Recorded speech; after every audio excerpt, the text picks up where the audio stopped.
I তেল মতো বউ বউ বউ করে দেবো। অসহ্য।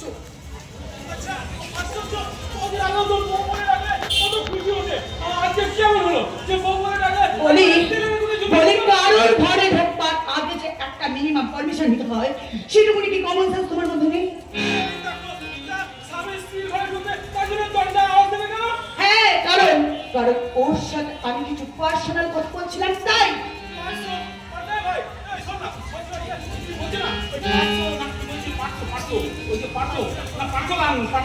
আরে দাদা, ওটা পার্সোনাল নয়, ওটা পার্সোনাল মানে হচ্ছে ব্যক্তিগত গোপন কথা। দাদা দাদা, আমাদের গোপন কথা অগ্রন্থ, যা সারা জীবন বললেও শেষ হবে না। তুমি বরং তোমার বউর সঙ্গে তোমার কথাটা সেরে নাও, আর আপনারা আমাদের গোপন কথাটা গোপনেই সেরে নাও।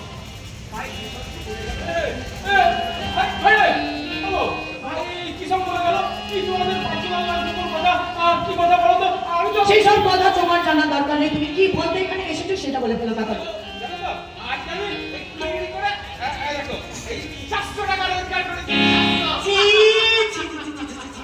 এই কথাটা বলতে তোমার একবারে লজ্জা করলো না?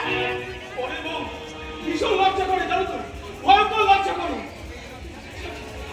লজ্জা কিসের জানো না?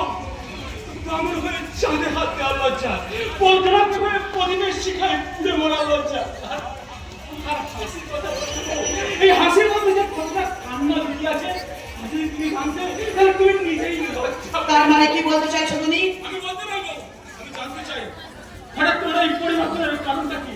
আমি তো তোমাকে স্বেচ্ছায় বিয়ে করিনি, জোর করে বিয়ে করতে চাইনি। তুমি তো আমাকে জোর করে গলায় পরমান্ন করিয়ে বিয়ে করতে বাধ্য। হ্যাঁ, করেছিলাম করেছিলাম করেছিলাম করেছিলাম আর সেটাই ছিল আমার জীবনের সব থেকে বড় ভুল। তাই সেই ভুলের প্রতিকার আমি নিজেই করব। আজকের পর থেকে আমি তোমার সাথে থাকতে চাই না। আমি তোমাকে ডিভোর্স দিয়ে এই বাড়ি থেকে চিরদিনের মতো চলে যাব। আমি চাই না, চাই না তোমার ঘৃণা হলো মিথ্যা ভালোবাসা। আমি চাই আমার বাবা মায়ের মান সম্মান করতে তুমি আমার বাড়িতে গৃহলক্ষ্মী তাকাবো। গৃহলক্ষ্মী, এই যে কথায় কথায় ওই একটা ঠান্ডাটা তোমার বন্ধ করো। একটা কথা কান খুলে শুনে রাখো, গৃহলক্ষ্মী হয়ে কেউ কখনো শ্বশুর বাড়িতে আসে না। তাকে শ্বশুর বাড়িতে এসে গৃহলক্ষ্মী হতে হয়। আর একটা কথা, ওই তোমার সাথে খারাপ কথা বলা সময় কিন্তু শোনো, এই টাকাটা নীলাদ্রির সাথে সিনেমা দেখতে যাব।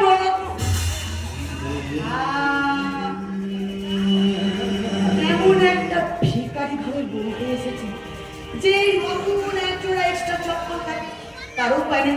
শোনো, আমাকে যখন একটা এক্সট্রা চপ্পল কিনে দেওয়ার ক্ষমতা তোমার মধ্যে নেই, তখন আমার এই পায়ের জুতোটাকে ভালো করে পরিষ্কার করে দাও। হ্যাঁ, করবি। তবে কি মান সম্মান লাগে? আরে বাবা, যার কোনো মান তার নাকি আবার সম্মান। শিগগির আমার এই জুতোটাকে পরিষ্কার করে দাও।